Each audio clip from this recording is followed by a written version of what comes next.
Chapter 10. The Lobster-Quadrille. The Mock Turtle sighed deeply and drew the back of one flapper across his eyes. He looked at Alice and tried to speak, but for a minute or two sobs choked his voice. "Same as if he had a bone in his throat," said the Gryphon, and it set to work shaking him and punching him in the back. At last the Mock Turtle recovered his voice, and with tears running down his cheeks, he went on again. "You may not have lived much under the sea." "I haven't," said Alice. "And perhaps you were never even introduced to a lobster." Alice began to say, "I once tasted," but checked herself hastily and said, "No, never."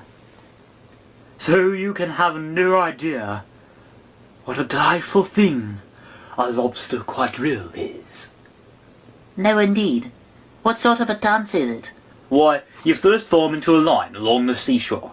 2 lines, sails, turtles, salmon, and so on. Then, when you've cleared all the jellyfish out of the way—" "That generally takes some time," interrupted the Gryphon. "You advance twice, each with a lobster as a partner." Of course. "Advance twice, set 2 partners, change lobsters, and retire in same order," continued the Gryphon. "Then, you know," the Mock Turtle went on, "you throw the lobsters," shouted the Gryphon with a bound into the air, "as far out to sea as you can." "Swim after them," screamed the Gryphon.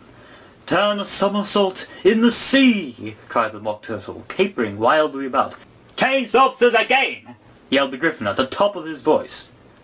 "Back to land again, and that's all the first figure," said the Mock Turtle, suddenly dropping his voice, and the 2 creatures, who had been jumping about like mad things all this time, sat down again very sadly and quietly and looked at Alice.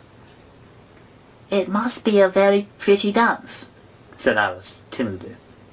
"Would you like to see a little of it?" said the Mock Turtle.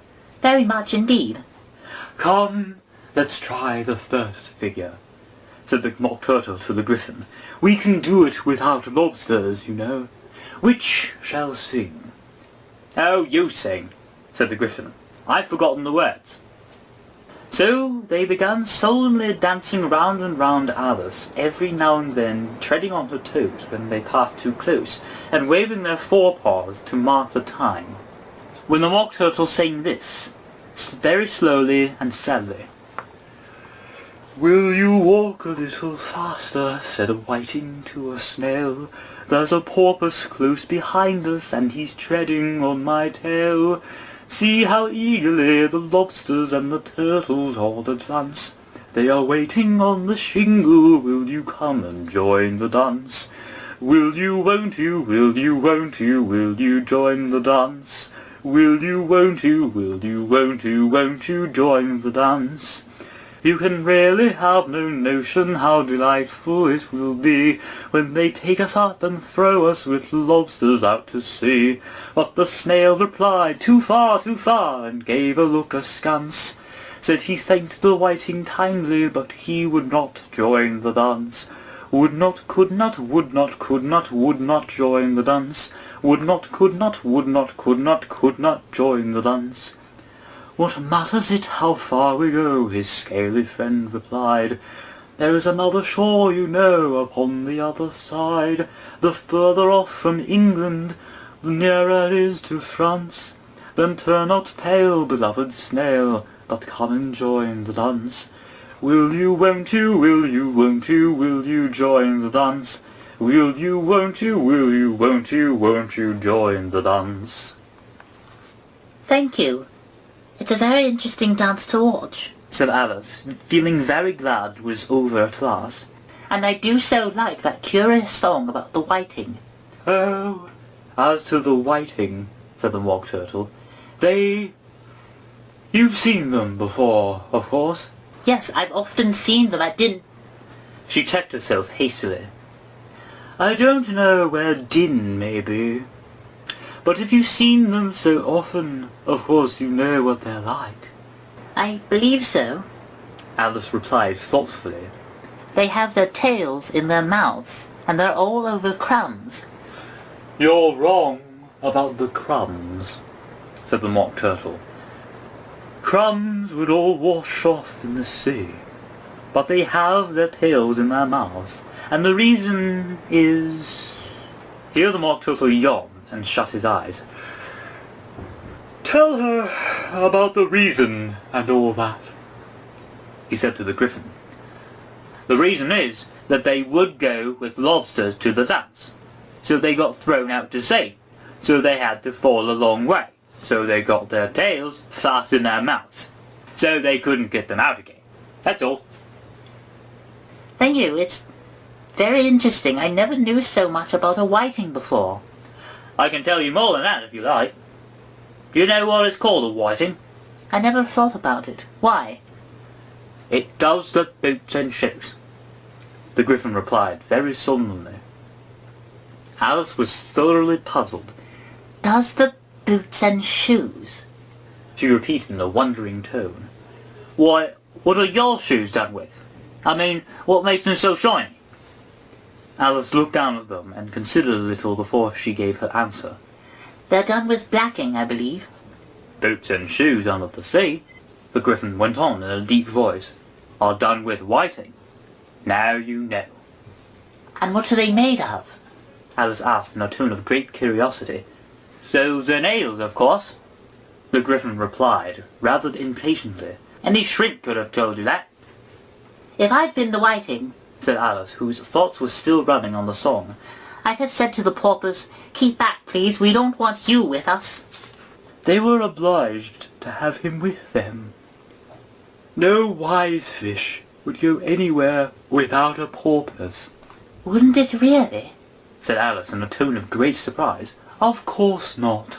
Why, if a fish came to me and told me he was going on a journey, I should say, with what purpose? Don't you mean purpose? I mean what I say, the Mock Turtle replied in an offended tone, and the Gryphon added, Come, let's hear some of your adventures. I could tell you my adventures beginning from this morning, said Alice a little timidly. But it's no use going back to yesterday because I was a different person then. Explain all that, said the Mock Turtle. No, the adventures first, said the Gryphon in an impatient tone. Explanations take such a dreadful time. So Alice began telling them her adventures from the time when she first saw the white rabbit. She was a little nervous about it just at first. The two creatures got so close to her, one on each side, and opened their eyes and mouths so very wide. But she gained courage as she went on. Her listeners were perfectly quiet till she got to the part about her repeating, You are old, Father William, to the caterpillar, and the words all coming different. And then the Mock Turtle drew a long breath and said, That's very curious. It's all about as curious as it can be, said the Gryphon. It all came different, the Mock Turtle replied thoughtfully. I should like to hear her try and repeat something now. Tell her to begin. He looked at the Gryphon as if he thought it had some kind of authority over Alice. Stand up and repeat, "'Tis the voice of the sluggard," said the Gryphon. How the creatures order one about and make one repeat lessons, thought Alice. I might just as well be at school at once. However, she got up and began to repeat it, but her head was so full of the Lobster-Quadrille that she hardly knew what she was saying, and the words came very queer indeed. "'Tis the voice of the lobster," I heard him declare. "You have baked me too brown, I must sugar my hair. As a duck with his eyelids, so he with his nose trims his belt and his buttons, and turns out his toes. When the sands are all dry, he is gay as a lark, and will talk in contemptuous tones of the shark. But when the tide rises and sharks are around, his voice has a timid and tremulous sound." That's different from what I used to say when I was a child. Well, I never heard it before, but it sounds uncommon nonsense. Alice said nothing. She had sat down with her face in her hands, wondering if anything would ever happen in a natural way again. "I should like to have it explain." "She can't explain it," said the Gryphon hastily. "Go on with the next verse." "But what about his toes?" the Mock Turtle persisted. How could he turn them out with his nose, you know?" "It's the first position in dancing," Alice said, but she was dreadfully puzzled by the whole thing and longed to change the subject.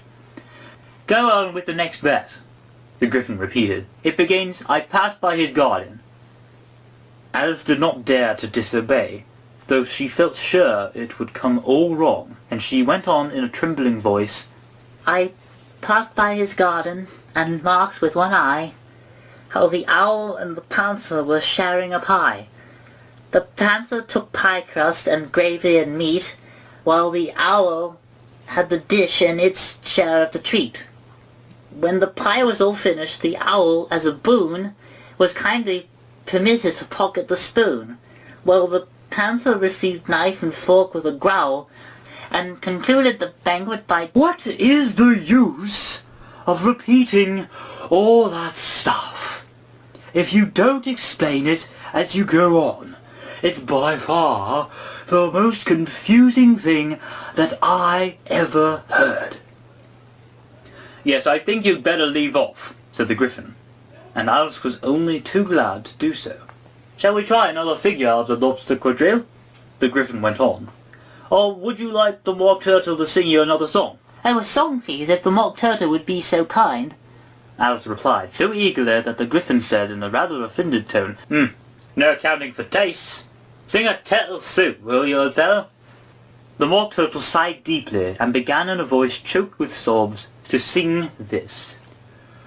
"Beautiful soup, so rich and green, waiting in a hot tureen. Who for such dainties would not stoop? Soup of the evening, beautiful soup. Soup of the evening, beautiful soup. Beautiful soup. Beautiful soup. Soup of the evening, beautiful, beautiful soup. Beautiful soup, who cares for fish, game, or any other dish? Who would not give all else for 2 pennyworth only of beautiful soup? Pennyworth only of beautiful soup. Beautiful soup. Beautiful soup. Soup of the evening. Beautiful, beautiful soup. "Chorus again!" cried the Gryphon, and the Mock Turtle had just begun to repeat it when a cry of "The trial's beginning!" was heard in the distance. "Come on!" cried the Gryphon, and taking Alice by the hand, it hurried off without waiting for the end of the song. "What trial is it?" Alice panted as she ran, but the Gryphon only answered, "Come on!" and ran the faster, while more and more faintly came, carried on the breeze that followed them, the melancholy words, "Soup of the evening, beautiful, beautiful soup."